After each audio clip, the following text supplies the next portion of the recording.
রাজ্যে ফিজিক্যাল সায়েন্সের 194 পেজের প্রশ্নগুলো দেখে নেব। তাহলে 2 এর দাগ দিয়ে শুরু করছি। ইউভি রশ্মি প্রভাবে সিএফসি নির্গত কোন পরমাণুটি ওজোন গ্যাসকে অক্সিজেনে ভেঙে দেয়? সেটা হবে ক্লোরিন। জ্বালানির তাপন মূল্যের এসআই একক কি? Joule per KG. বায়ুমণ্ডলে কোন স্তরে মেরুজ্যোতি দেখা যায়? এটা হলো আয়োনোস্ফিয়ার। একই চাপ ও উষ্ণতায় সব গ্যাসের মোলার আয়তন একই হয়। সত্য।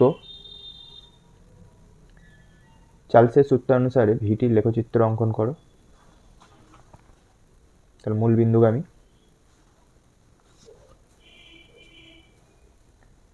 আদর্শ পরিবাহীর ক্ষেত্রে তাপ পরিবাহিতাঙ্কের মান অসীম হবে। অথবাটা উষ্ণতা বৃদ্ধিতে প্রসারণ ঘটে না এমন একটি পদার্থের নাম। তাহলে এটা ইনভার। কাঁচ নির্মিত কোনো লেন্সকে জলে নিমজ্জিত করলে তার ফোকাস দৈর্ঘ্যের কি পরিবর্তন হবে? তাহলে ফোকাস দৈর্ঘ্য বৃদ্ধি পাবে। আর দর্পণের ক্ষেত্রে কোনোরূপ পরিবর্তন হবে না। আলোর প্রতিসরাঙ্কের মাত্রীয় সংকেত, যদিও এটা একটি মাত্রাহীন রাশি, তাহলে সংকেতটা হবে m0 l0 t⁻0। নিউক্লিয়াস সংযোজনে যে শক্তি মুক্ত হয় তার উৎস কি? তাহলে যে ভর ত্রুটি হয় সেখান থেকেই শক্তি উৎপন্ন হয়। তাহলে সূত্রটা কি ছিল? E সমান mc²। তাহলে উৎপন্ন শক্তি সমান ভর ত্রুটি ইন্টু শূন্য মাধ্যমে আলোর বেগের স্কোয়ার। পৃথিবীর বয়স নির্ণয়ে কোন তেজস্ক্রিয় আইসোটোপ ব্যবহার করা হচ্ছে? তাহলে ইউরেনিয়াম। ফ্লেমিংয়ের বামহস্ত নিয়মে তর্জনী কিসের দিক নির্দেশ করে? 1 মিনিট, তার আগে একটা রয়ে গেল। কোষের তড়িৎচালক বল পরিমাপ করা হয় কোন যন্ত্রের সাহায্যে? তাহলে সেটা হচ্ছে পোটেনশিওমিটার। এরপর আসছে ফ্লেমিংয়ের বামহস্ত নিয়মে তর্জনী কিসের দিক নির্দেশ করে? তাহলে তর্জনী নির্দেশ করছিল চৌম্বক ক্ষেত্রের অভিমুখ এবং মধ্যমা নির্দেশ করছিল তড়িৎ প্রবাহের অভিমুখ এবং বৃদ্ধাঙ্গুষ্ঠ বা বুড়ো আঙুল ক্রিয়াশীল বলের অভিমুখ।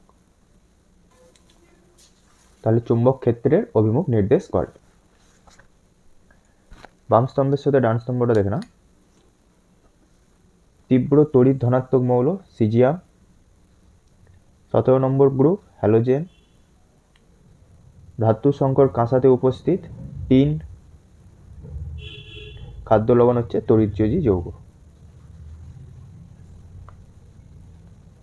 ত্রিবন্ধনযুক্ত মৌলিক অণু, তাহলে নাইট্রোজেন N2। তড়িৎ বিশ্লেষণ প্রক্রিয়ায় কোন শক্তি কোন শক্তিতে রূপান্তরিত হয়? তাহলে তড়িৎ শক্তি রাসায়নিক শক্তিতে। তড়িৎ কোষে যে তড়িৎদ্বার ব্যাটারির ঋণাত্মক মেরুর সাথে যুক্ত থাকে তাকে কি বলে? তাকে ক্যাথোড বলা হয়। তামার উপর রূপোর প্রলেপ দিতে তড়িৎ বিশ্লেষ্য হিসেবে কি ব্যবহার করব? পটাশিয়াম আর্জেন্টোসায়ানাইড। ধূম্রমান সালফিউরিক অ্যাসিড কাকে বলা হয়? তাহলে ধূম্রমান সালফিউরিক অ্যাসিড পোলিয়াম, যার সংকেত H2S2O7। রাসায়নিক নাম পাইরো সালফিউরিক অ্যাসিড। কোন অ্যাসিডকে মিউরিয়েটিক অ্যাসিড বলা হচ্ছে? তাহলে HCl বা হাইড্রোক্লোরিক অ্যাসিডকে বলা হয় মিউরিয়েটিক অ্যাসিড। আর অসওয়াল্ড পদ্ধতিতে কোনটা তৈরি করা হয়? HNO3 nitric acid. অ্যালকিন শ্রেণীর প্রথম যৌগটির নাম ও সংকেত? এর নাম হচ্ছে ethene, CH2 double bond CH2। তাহলে যৌগটার আয়ুপেক নাম জিজ্ঞাসা করেছে, এর নাম হচ্ছে, এর আগেও পড়েছি আমরা, প্রোপান 1L বা প্রোপানল লিখতে পারো। অ্যাসিডিক অ্যাসিডে NaHCO3 যোগ করলে কোন গ্যাস নির্গত হবে? Carbon die oxide CO2 gas. তারপর 3 দাগের প্রশ্নগুলো, তো বেশিরভাগ প্রশ্নই দেখবে তোমাদের রিপিট হচ্ছে, যারা আগের পেজগুলো করেছো তারা দেখতে পাবে। বায়ুমণ্ডল কোন স্তরকে শান্ত মণ্ডল বলা হয়? তাহলে এটা হবে স্ট্র্যাটোস্ফিয়ারকে বলা হয়। তাহলে স্ট্র্যাটোস্ফিয়ারকে বলা হয় শান্ত মণ্ডল, কারণ এই অঞ্চলে খুব কম পরিমাণে বায়ু থাকায় ধূলিকণা ও জলকণা না থাকায় মেঘ ঝড় বৃষ্টি এসব কিছু হয় না। তাহলে কারণটা লিখে নেবে।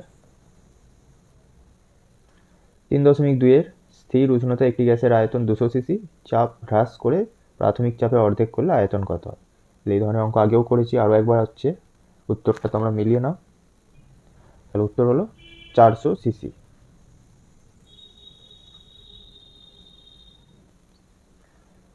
গ্যাস অণুগুলির বেগ ও চাপের উপর উষ্ণতার প্রভাব লেখো।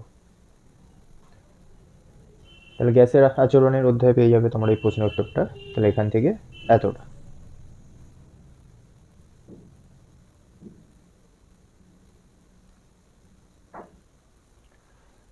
একটা লেন্সের আলোক কেন্দ্র কাকে বলে? এটা আমাদের আগে হয়ে গেছে।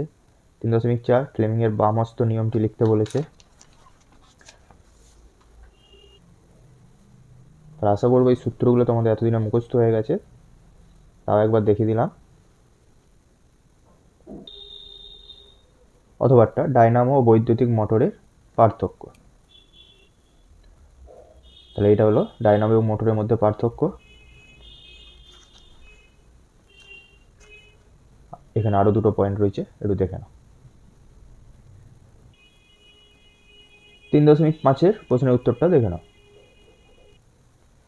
তাহলে এটা ক্ষার ধাতুর সাথে বৈসাদৃশ্য, আর নিচে রয়েছে হ্যালোজেনের সাথে বা 17 নম্বর মৌলের শ্রেণীর মৌলের সাথে বৈশিষ্ট্য আমাদের পার্থক্য।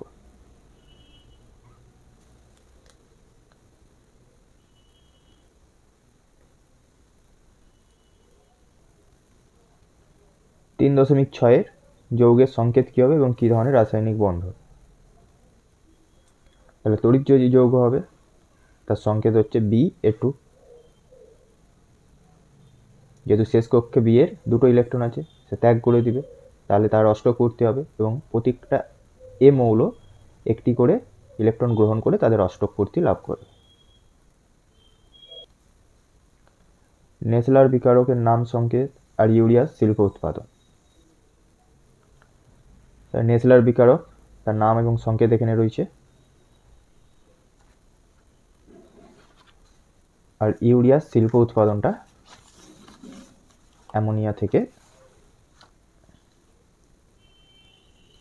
এখান থেকে একটা ধাপ এবং দ্বিতীয় ধাপ, এবং দ্বিতীয় ধাপের সমীকরণটা হচ্ছে এইটা।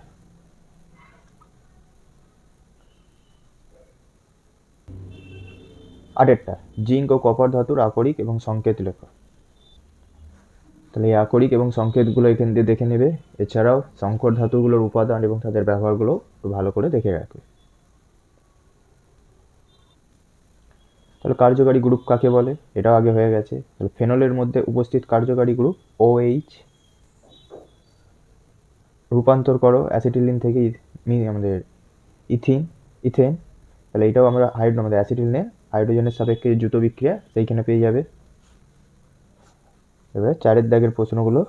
4-এর দাগে পিভি সমান NRT সমীকরণ, এটাও প্রমাণ হয়ে গেছে আমাদের। অথবাটা হচ্ছে অঙ্ক একটা আছে, তাহলে অঙ্কটা দেখে নাও।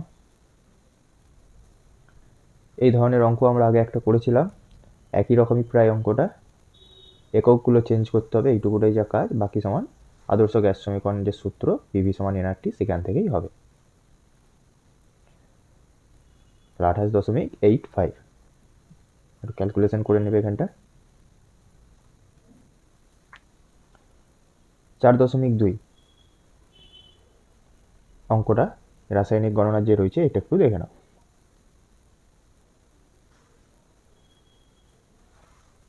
হয়েছে? যেহেতু এখন বোঝানোর মতো সময় নেই, আশা করছি তোমরা এগুলো বেসিকগুলো জানো। জাস্ট যেগুলো প্র্যাকটিস হয়েছে সেই প্র্যাকটিসগুলোর উত্তরগুলো তোমাদের সাথে মিলিয়ে নাও, তবে দ্রুত হবে এবং তোমাদের সময়টা বাঁচবে। অথবা আরেকটা অঙ্ক রয়েছে, 2ZNS + 3O2 সমান ZNO + 2SO2।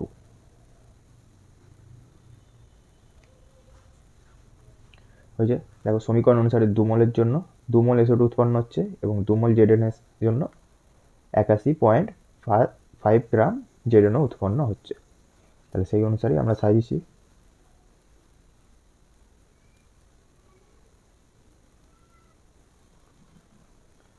তামার দৈর্ঘ্য প্রসারণ গুণাঙ্ক এত বলতে কি বোঝো এবং তরলের আপাত ও প্রকৃত প্রসারণ গুণাঙ্কের মধ্যে কোনটি তরলের নিজস্ব? তাহলে প্রকৃত হচ্ছে নিজস্ব।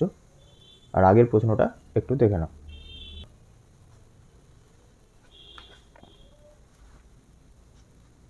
তাহলে এখান থেকে এতটা। 4.4 R সমান 2F সম্পর্কটা প্রতিষ্ঠা করতে বলেছে। আর অথবাই রয়েছে উত্তর লেন্স কীভাবে সৎ, অবশীর্ষ এবং বিবর্তিত প্রতিবিম্ব গঠন করে রেখাচিত্রের সাহায্যে দেখা। তাহলে R সমান 2F, এটা আগেও আমাদের একবার ছিল, আরও একবার দেখে নাও। এখান থেকে প্রমাণটা শুরু হয়েছে, ছবিটা আঁকবে।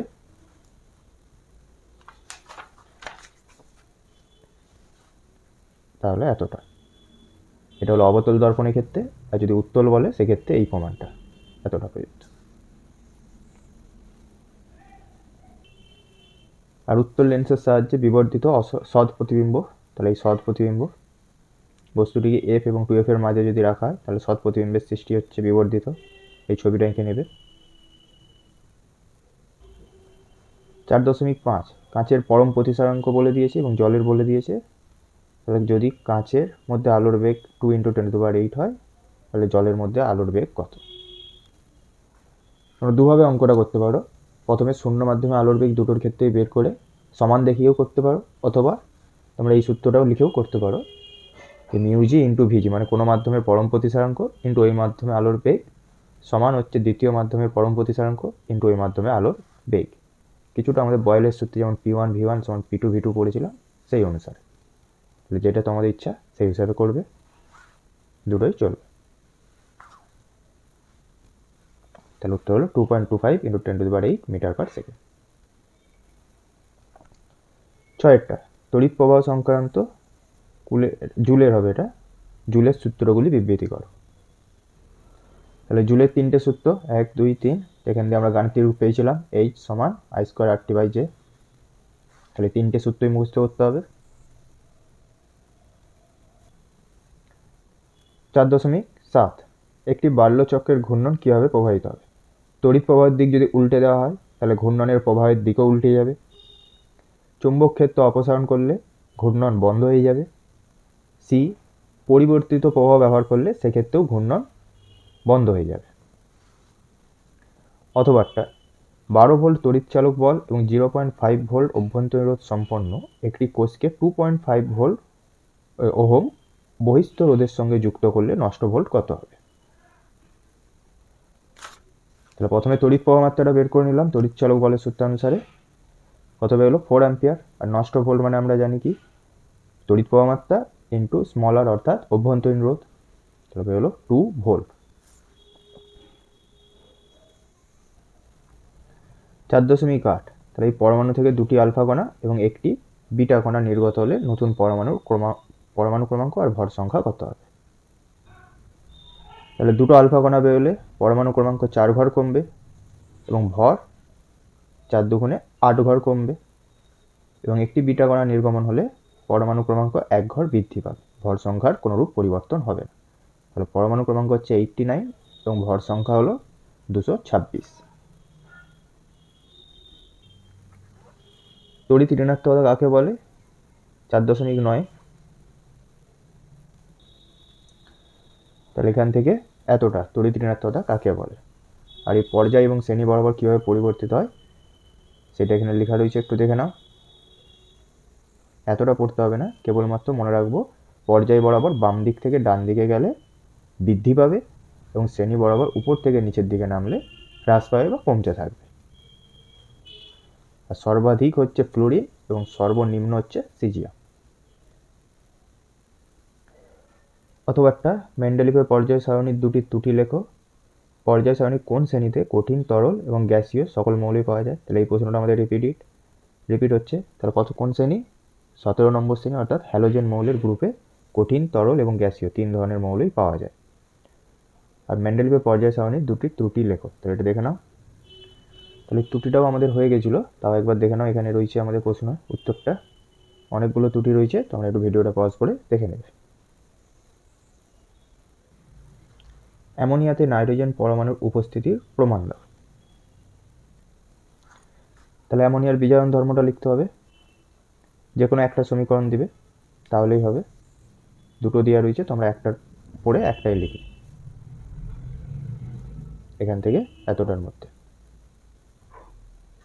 থার্মিট পদ্ধতিতে নিষ্কাশন করা এমন একটি ধাতু, তাহলে লোহা। Fe।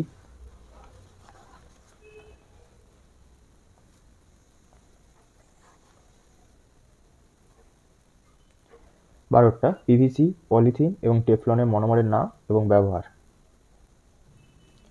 তাহলে এটা পলিথিনের মনোমারের নাম ইথিলিন, তার ব্যবহার এখানে রয়েছে। বাকি পিভিসি এবং টেফলনের এখানে পেয়ে যাচ্ছ তোমরা মনোমারের নাম এবং তাদের ব্যবহার পলিমারগুলোর।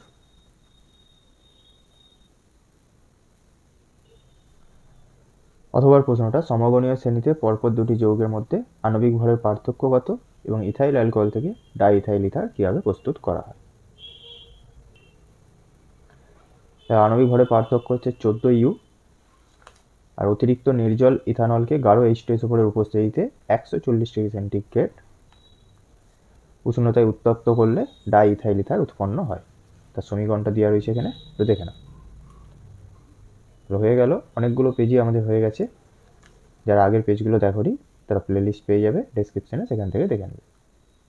সমস্ত প্রশ্নের উত্তর করে দেওয়া রয়েছে।